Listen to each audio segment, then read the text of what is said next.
Bapak Ibu, saudara-saudara yang dikasihi Tuhan Yesus, pada pagi hari ini kita memasuki pada raya kita Minggu 5 September. Untuk itu mari kita memohon kepada Tuhan, kita berdoa pribadi di masing-masing kita berdoa.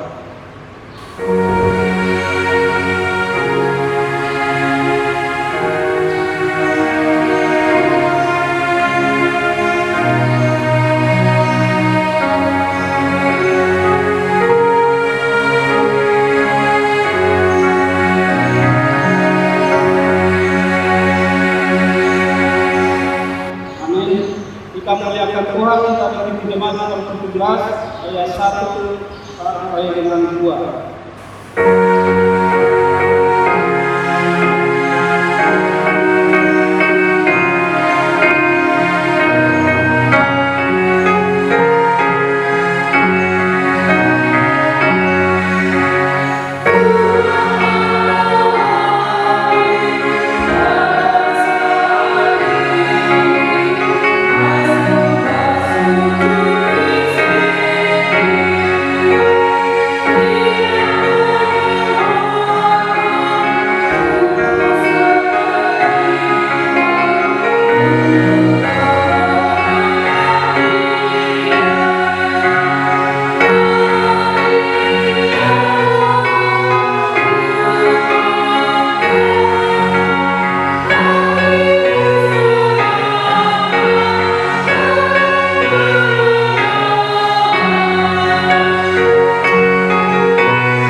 Dan Roh Kudus sekali langit dan bumi. Amin.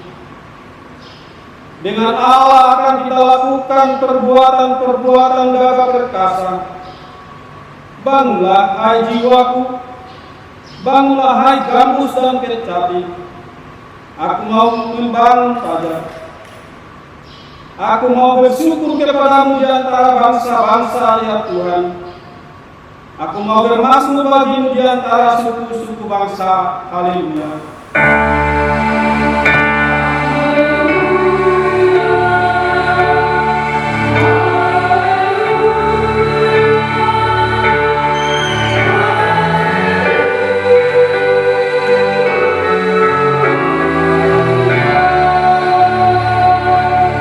Kita berdoa. Ya Tuhan Allah yang Maha Pengasih, kami mengucap syukur kepadamu karena Engkau telah memanggil kami kepada pengharapan akan hidup yang kekal. Ya Roh Kudus, berilah kekuatan kepada kami untuk menaklukkan semua yang hendak kami menghalangi kami untuk memperoleh keselamatan di dalam Engkau. Ya Tuhan Yesus, teguhkanlah iman, pengharapan, dan kesabaran kami, agar kami menang sampai akhirnya, dan menerima mahkota kehidupan darimu. Amin. Jemaat dipersilakan duduk kembali. Kita muliakan Tuhan dari Kidung Jemaat nomor 52 ayat 2.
Epistel atau pendahuluan khutbah buat kita pada minggu ini terambil dari Amsal 4 ayat 1 sampai dengan 9 yang berbunyi demikian.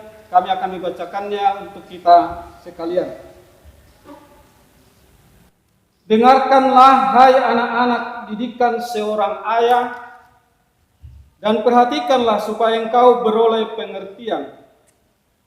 Karena aku memberikan ilmu yang baik kepadamu, janganlah meninggalkan petunjukku. Karena ketika aku masih tinggal di rumah ayahku sebagai anak, lemah dan sebagai anak tunggal bagi ibuku, aku diajari ayahku katanya kepadaku, biarlah hatimu memegang perkataanku, berpeganglah pada petunjuk-petunjukku, maka engkau akan hidup. Perolehlah hikmat, perolehlah pengertian, jangan lupa dan jangan menyimpang dari perkataan mulutku. Janganlah meninggalkan hikmat itu, maka engkau akan dipeliharanya. Kasihilah dia, maka engkau akan dijaganya. Permulaan hikmat ialah perolehlah hikmat, dan dengan segala kau perolehlah pengertian. Junjunglah dia, maka engkau akan ditinggikannya. Engkau akan dijadikan terhormat apabila engkau memeluknya. Ayat yang terakhir, ia akan mengenakan karangan bunga yang indah di kepalamu, mahkota yang indah akan dikaruniakannya kepadamu. Demikianlah pendahuluan khotbah buat kita, buat ibadah minggu kita pada pagi hari ini. Yang berbahagialah setiap orang yang mendengarkan firman Allah dan yang memeliharanya. Amin.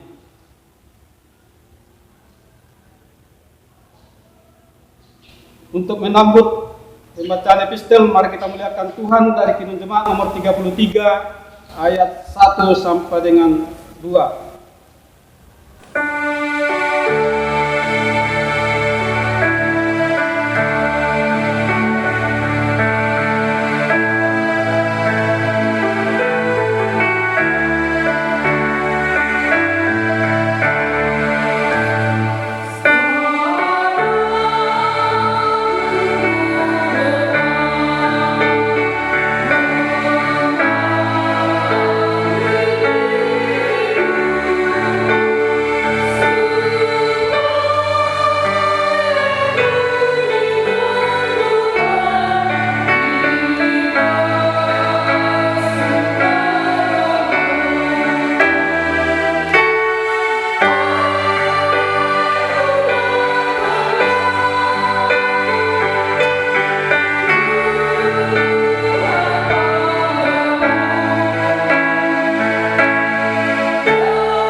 Bapak, Ibu, saudara-saudari yang dikasihi Tuhan Yesus, Tuhan memandang ke bawah dari surga kepada anak-anak manusia.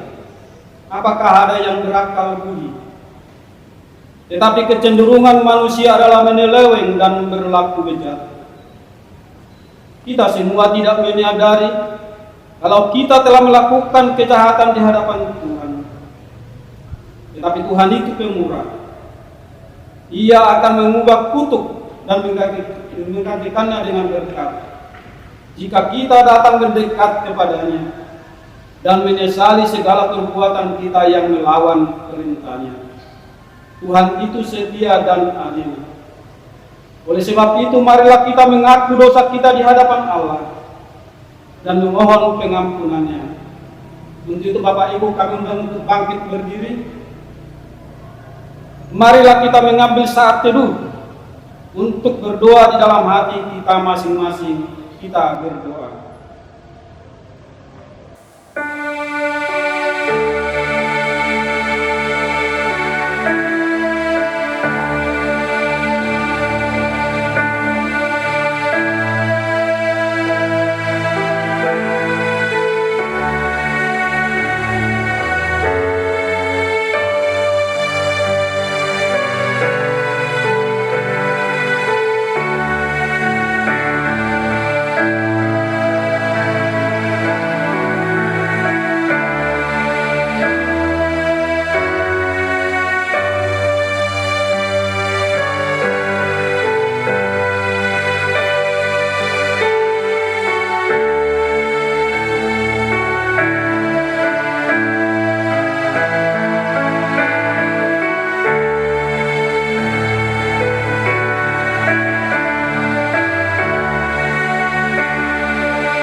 Marilah kita menyatukan doa kita.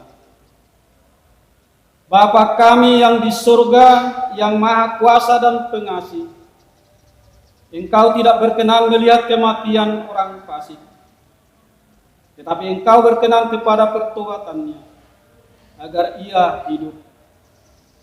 Oleh karena itu kami datang kepadamu, meminta keampunan dosa kami, dan berilah kami kekuatan untuk melawan segala kejahatan, serta bimbinglah kami di jalan-Mu yang benar, sehingga kami hidup di dalam kasih Yesus Kristus Tuhan kami.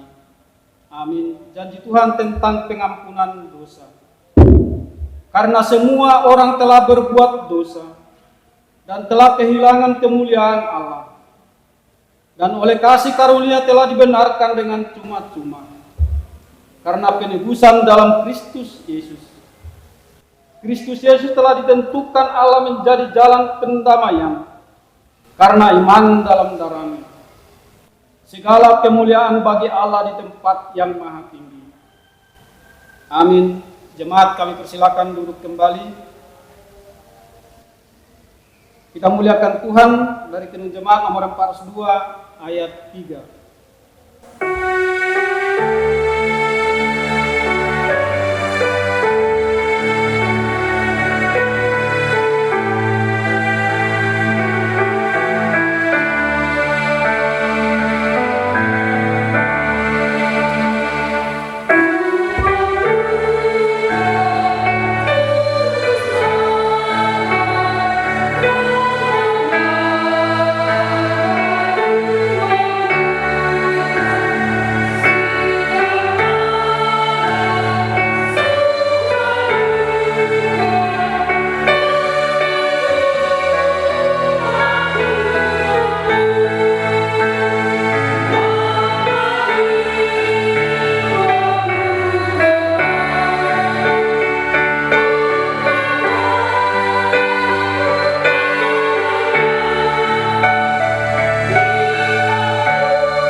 Hukum Tuhan atau petunjuk hidup baru buat kita pada hari ini terambil dari Ludas 1 ayat 20. Kami bacakan untuk kita sekalian. Akan tetapi kamu, saudara-saudaraku yang kekasih, bangunlah dirimu sendiri di atas dasar imanmu yang paling suci, dan berdoalah dalam Roh Kudus, sampai sedemikian jauh hukum Tuhan bagi kita, marilah kita memohon kekuatan daripada Tuhan. Ya Allah Bapa kami, berilah kami kekuatan untuk melakukan yang sesuai dengan hukum-Mu. Amin.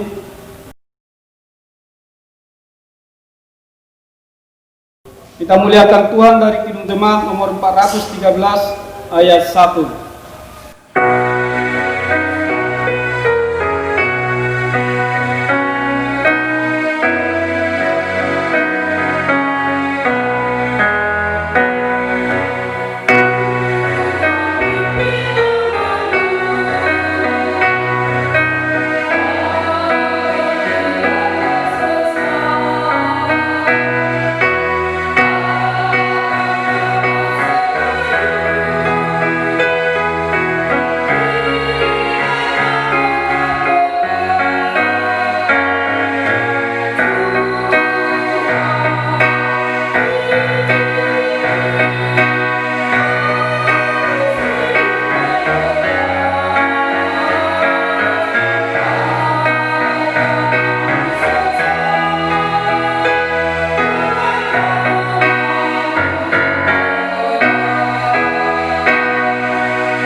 Bapak, Ibu, Saudara-saudari kami undang untuk bangkit berdiri. Marilah kita bersaksi mengingatkan pengakuan iman kita bersama jemaat pada segala abad di seluruh dunia ini. Kita bersaksi. Aku percaya kepada Allah Bapa yang Maha Kuasa, Khalik langit dan bumi.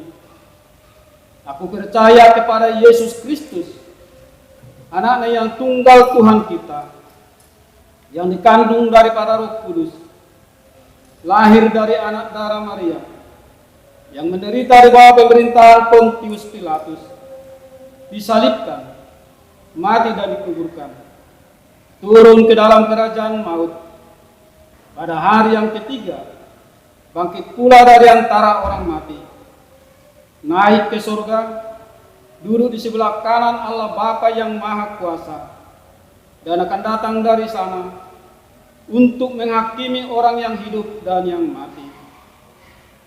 Aku percaya kepada Roh Kudus, gereja yang kudus dan am, persekutuan orang kudus, pengampunan dosa, kebangkitan daging, dan hidup yang kekal.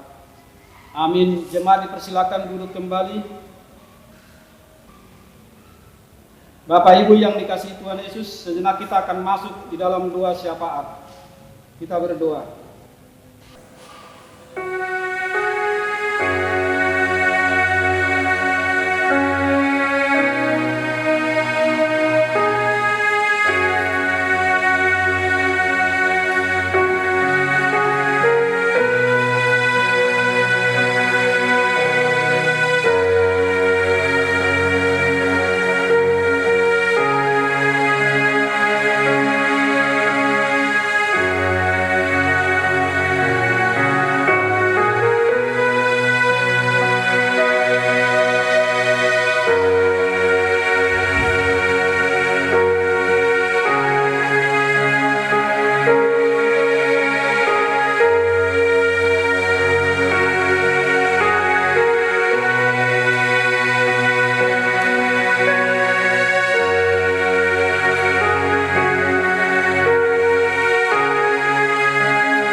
Kita muliakan Tuhan dari Kidung Jemaat nomor 412 ayat 1 dan 2.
Selamat hari Minggu, Shalom bagi kita semuanya.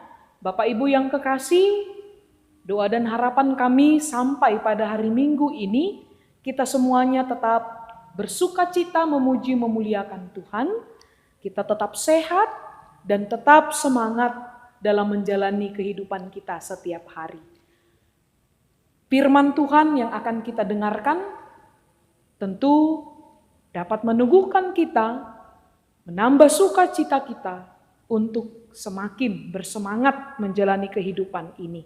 Untuk itu Bapak Ibu, marilah kita berdoa sebelum mendengarkan firman Tuhan. Kita berdoa. Damai sejahtera Allah yang melampaui segala akal dan pikiran, itulah yang menuntun hati dan pikiranmu di dalam Kristus Yesus Tuhan kita. Amin. Firman Tuhan pada ibadah Minggu yang kudus hari ini tertulis di dalam Evangelium Lukas pasal 6 yang dimulai dari ayat 39 sampai dengan ayat 42. Saudara yang dikasihi Tuhan Yesus, mari kita membuka Alkitab kita. Lukas pasal 6 ayat 39 sampai dengan ayat 42. Demikian firman Tuhan. Yesus mengatakan pula suatu perumpamaan kepada mereka. Dapatkah orang buta menuntun orang buta? Bukankah keduanya akan jatuh ke dalam lubang? Seorang murid tidak lebih daripada gurunya. Tetapi barang siapa yang telah tamat pelajarannya akan sama dengan gurunya. Mengapakah engkau melihat selumbar di dalam mata saudaramu, sedangkan balok di dalam matamu sendiri tidak engkau ketahui? Bagaimanakah engkau dapat berkata kepada saudaramu, "Saudara, biarlah aku mengeluarkan selumbar yang ada di dalam matamu," padahal balok yang di dalam matamu tidak engkau lihat? Hai orang munafik, keluarkanlah dahulu balok dari matamu, maka engkau akan melihat dengan jelas untuk mengeluarkan selumbar itu dari mata saudaramu. Demikian pembacaan firman Tuhan. Bapak Ibu, pada minggu yang berbahagia ini, kita semuanya yang menyembah Allah, memuji Tuhan lewat ibadah kita, diteguhkan oleh firman Tuhan yang mengajak kita, menguatkan kita untuk sungguh-sungguh mencintai pendidikan di dalam kehidupan kita sebagai orang yang percaya. Mencintai pendidikan di sini, Bapak Ibu yang kekasih, bukan berarti kita selalu mengikuti dan tidak ketinggalan dengan pendidikan-pendidikan formal. SD, SMP, SMA, mungkin kita lanjut lagi kepada S1, S2, bahkan S3, sehingga ini membuktikan bahwa kita mencintai pendidikan. Tentu bukan itu maksud dari firman Tuhan hari ini. Karena pendidikan tidak harus bermakna formal, tetapi yang lebih dalam, pendidikan juga dapat disampaikan, dapat dijalankan dengan informal. Secara khusus Bapak Ibu yang kekasih, bagaimana pendidikan itu benar-benar kita jalankan, kita cintai, kita peroleh, kita upayakan, yang terutama sekali berangkat dari rumah kita. Pertama sekali dari relasi kita. Lalu mencintai pendidikan juga keluar dari rumah. Pendidikan juga ada di gereja. Pendidikan ada di komunitas-komunitas yang kita ikuti. Lingkungan pekerjaankah? Tempat kita belajarkah? Sekolah formalkah? Tempat kita mengajarkah? Tentu banyak sekali. Kita boleh mengatakan bahwa dimanapun pendidikan harus dijalankan, pendidikan harus diajarkan, sehingga setiap orang dapat menjalani kehidupannya dengan lebih baik dan benar. Bapak Ibu yang kekasih, mencintai pendidikan melalui pengajaran Yesus di kitab Lukas pada hari ini disampaikan ketika Yesus memberi pengajaran tentang hal menghakimi.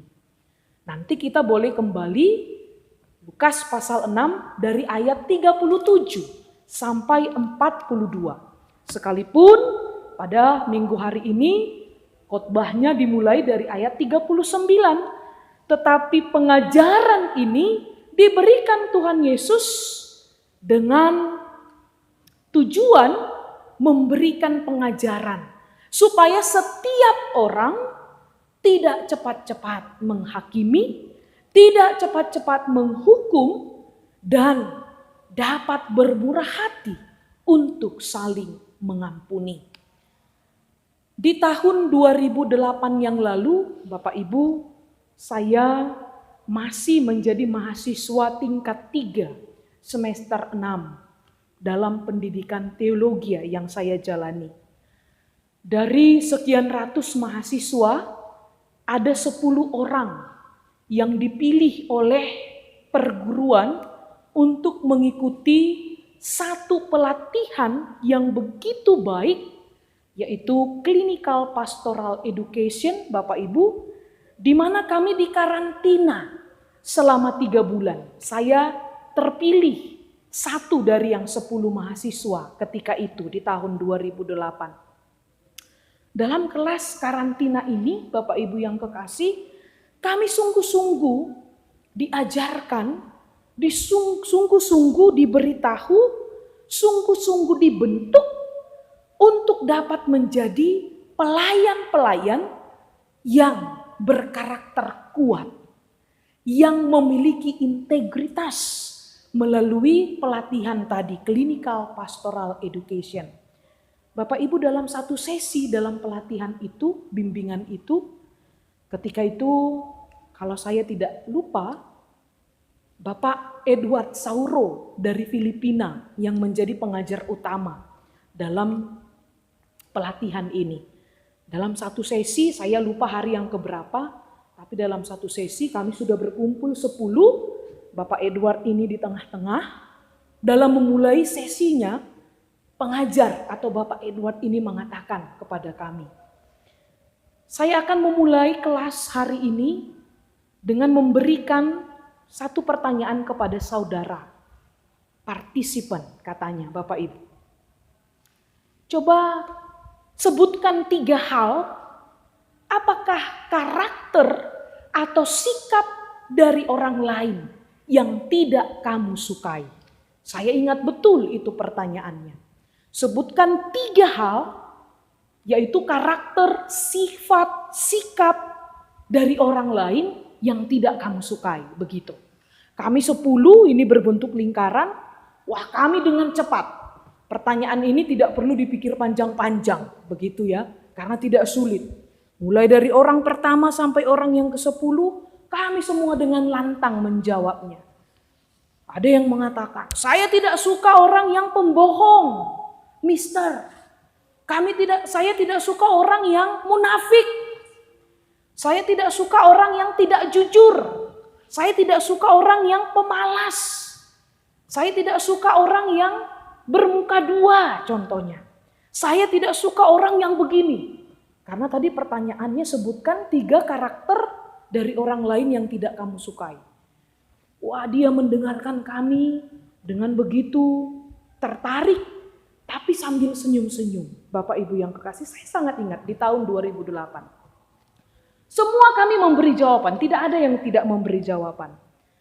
Setelah selesai, Bapak Ibu yang kekasih, Bapak Edward Sauro ketika itu mengatakan, saudara sekalian, ketika kita mengutarakan banyaknya sifat atau karakter orang lain yang tidak kita sukai,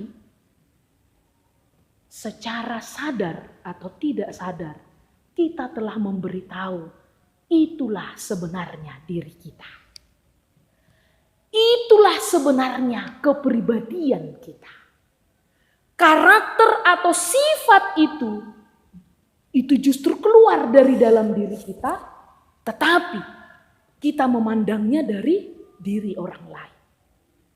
Wah, kami Bapak Ibu dalam sesi itu, kelas itu, sudah mulai, wah, Ada yang merasa dijebak, ada yang merasa tertipu dengan menjawab tadi begitu antusias, tetapi dengan satu tuntunan perkataan tadi dari pembimbing kami, tanpa kita sadari karakter-karakter yang buruk yang tidak kita sukai dari orang lain, itu menggambarkan jati diri kita yang sebenarnya. Bapak Ibu, ini mungkin yang mau diajarkan Tuhan Yesus melalui pengajaran hal menghakimi. Pada pengajaran ini Yesus menggunakan beberapa perumpamaan. Dapatkah orang buta menuntun orang buta? Bukankah keduanya akan sama-sama jatuh ke dalam lubang? Mungkinkah murid lebih daripada gurunya, katanya Bapak Ibu yang kekasih. Lalu perumpamaan yang ketiga, ini lebih mendalam. Mengapakah engkau melihat selumbar? Selumbar ini kotoran kecil yang masuk ke dalam mata. Apakah berbentuk debu atau bulu yang sangat halus yang terbang ke mata? Mengapakah engkau melihat selumbar di dalam mata saudaramu? Sedangkan balok ya Bapak Ibu kita tentu tahu di dalam matamu sendiri tidak engkau ketahui, bahkan kecaman yang begitu keras. Hai orang munafik, keluarkanlah dahulu balok dari matamu itu, maka engkau akan melihat dengan jelas untuk mengeluarkan selumbar dari mata saudaramu. Bapak Ibu yang kekasih, saya yakin kita harus mampu melihat bagaimana pengajaran ini harus menyapa, bahkan membongkar bagaimanakah kita berelasi selama ini dengan orang-orang di sekitar kita. Dengan anggota keluarga kah? Dengan anggota sesama warga gereja kah? Dengan anggota di lingkungan kerja kita kah Bapak Ibu? Mungkin kita ada yang menjadi karyawan, kita ada yang menjadi bos, mungkin kita ada yang menjadi murid, tapi kita ada juga yang jadi pengajar. Mungkin kita ada yang menjadi dokter, perawat, tapi ada juga yang jadi pasien, Bapak Ibu yang kekasih.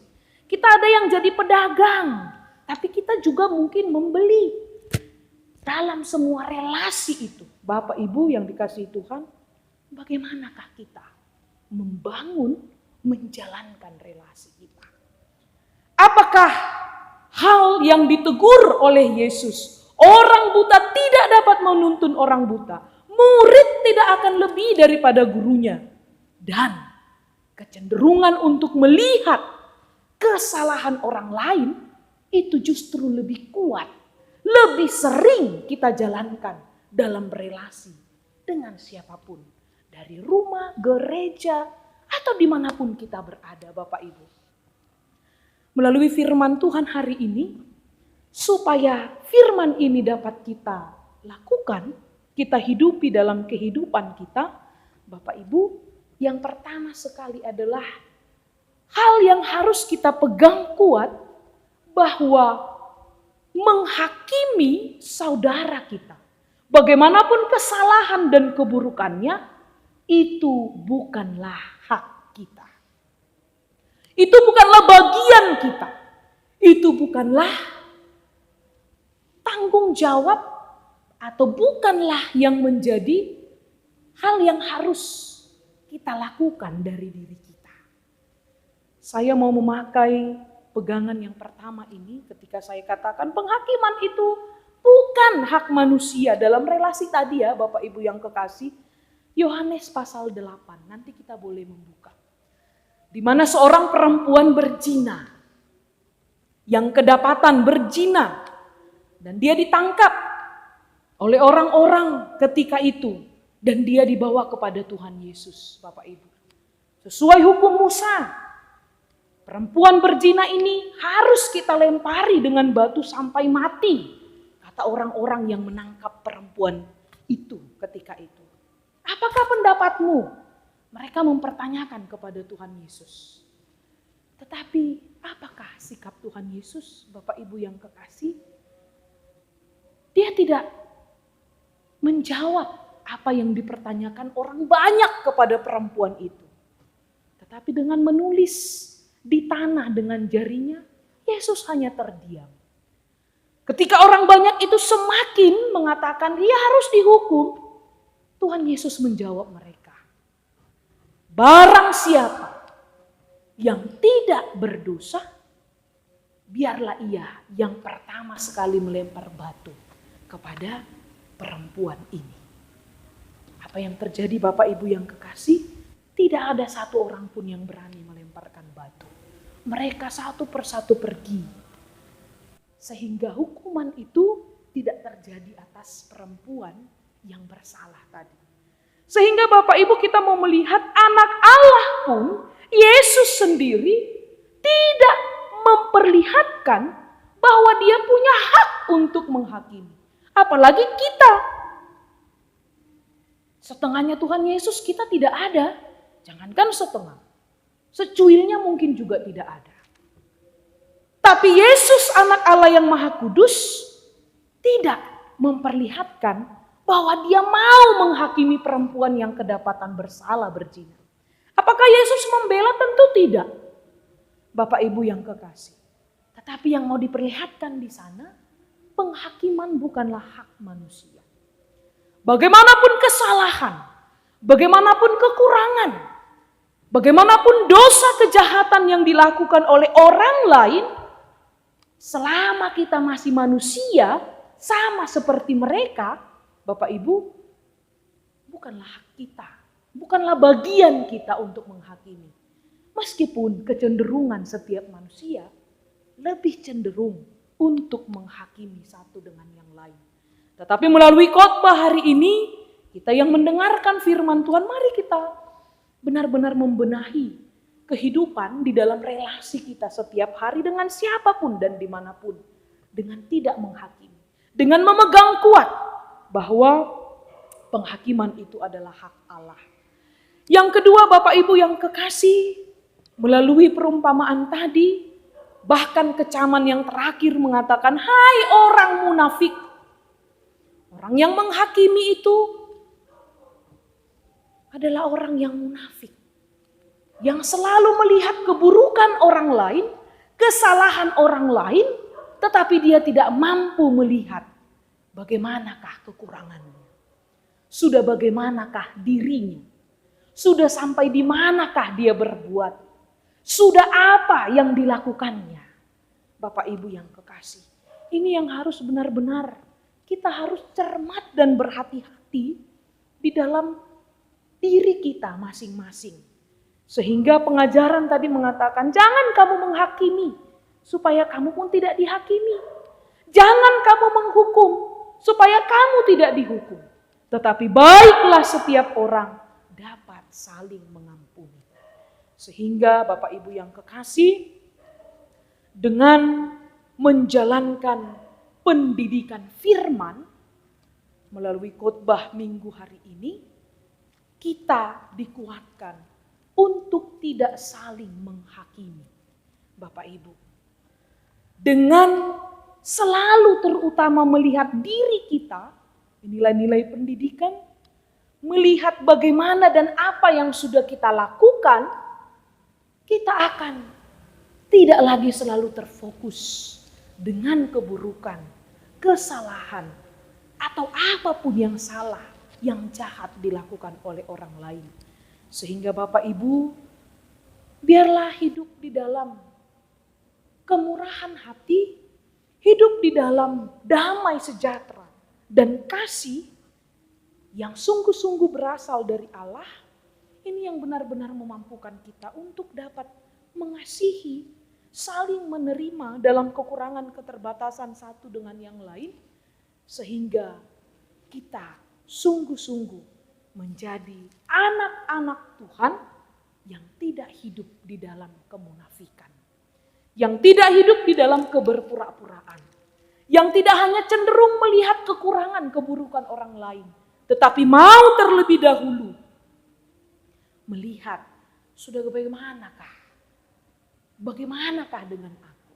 Sudah bagaimana? Apa yang sudah aku lakukan? Apa yang sudah aku perbuat? Apa kekuatanku untuk menilai, menghakimi, menghukum? saudara-saudara kita yang lain yang mungkin melakukan kesalahan, kekurangan, ataupun banyak hal yang tidak tepat lainnya. Untuk itu jemaat yang dikasihi Tuhan, biarlah firman Tuhan menguatkan kita, menjadikan kita menjadi manusia-manusia baru, di mana kita tidak hanya mengukur seseorang dengan sudut pandang kita, tetapi kita boleh melihat dari segi yang lebih luas, Bapak Ibu, dan yang paling terutama, firman Tuhan yang harus kita jalankan di dalam kehidupan kita, sehingga kita sungguh-sungguh hidup di dalam kebenaran, kasih yang daripada Allah. Amin. Kita berdoa. Kami bersyukur di hari Minggu yang kudus ini ya Tuhan, di mana kami boleh memuji memuliakan Tuhan sampai pada hari ini. Biarlah penyembahan, pemujian kami kepadamu, itu menjadi kemuliaan bagi namamu yang kudus. Firman-Mu yang telah kami dengarkan, ajarkanlah kami ya Tuhan, untuk kami tidak saling menghakimi, tidak saling menghukum, di mana kami harus mengingat bahwa kami sama-sama semuanya adalah manusia yang terbatas, manusia yang punya kekurangan, punya keterbatasan.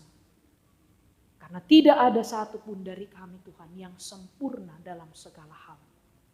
Ajarkan kami untuk dapat mengampuni, saling menerima, jikapun ada kesalahan yang kami terima, yang kami lihat dari diri saudara-saudara kami. Ajarkan kami Tuhan, untuk kami tetap mengandalkan Tuhan dan menyerahkan sepenuhnya ke dalam tangan pengasihan Tuhan. Berkati seluruh jemaat-Mu yang beribadah di rumah saat ini. Engkaulah yang senantiasa memberkati keluarga, setiap keluarga. Apapun yang dibutuhkan, Tuhan mencukupkan dalam kehidupan setiap hari. Yang sakit, Tuhan memberi kesembuhan dan kekuatan. Yang sedang dalam menghadapi banyak pergumulan Tuhan, Engkaulah yang menopang dan menguatkan hatinya untuk tetap mengandalkan Tuhan dalam hidup setiap hari. Bapa di dalam surga, kami sungguh menyerahkan hidup kami ke dalam tangan pengasihan-Mu. Biarlah Roh Kudus-Mu menuntun kami setiap hari. Ampunkan kami Tuhan untuk segala dosa kami. Hanya di dalam Putra Allah yang tunggal, Kristus Yesus, kami berdoa dan bersyukur. Amin. Untuk melanjutkan firman Tuhan yang sudah kita dengarkan, kita muliakan Tuhan dari Jemaat nomor 411 ayat 1.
Firman Tuhan yang mengantarkan kita untuk memberikan persembahan syukur kepada Tuhan terambil dari Kisah Para Rasul 20 ayat 35b yang berbunyi demikian. Sebab Ia sendiri telah mengatakan, adalah lebih berbahagia memberi daripada menerima. Demikian firman Tuhan, mari kita memberikan persembahan syukur kita dengan sukacita. Amin.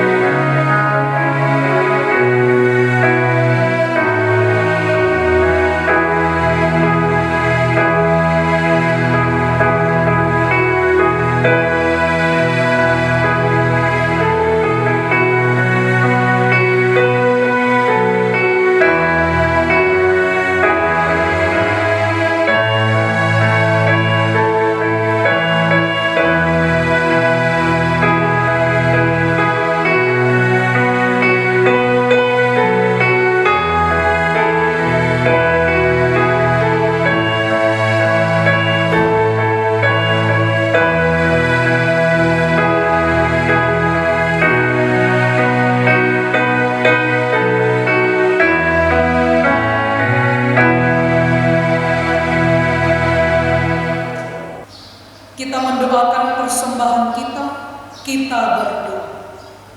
Ya Allah Bapa kami yang di surga, kami mengaku dengan setulus hati, Engkaulah sumber segala berkat dan karunia. Di sini kami memberikan persembahan syukur kami kepadamu. Terimalah persembahan umat-Mu dan berkatilah menjadi alat kesaksian, persekutuan, dan pelayanan jemaat-Mu ini.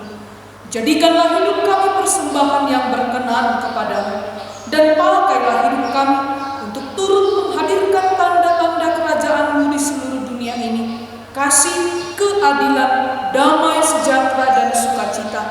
Bukalah hati kami oleh Roh Kudus, agar kami senantiasa mengucapkan syukur kepadamu di dalam nama Yesus Kristus Tuhan kami.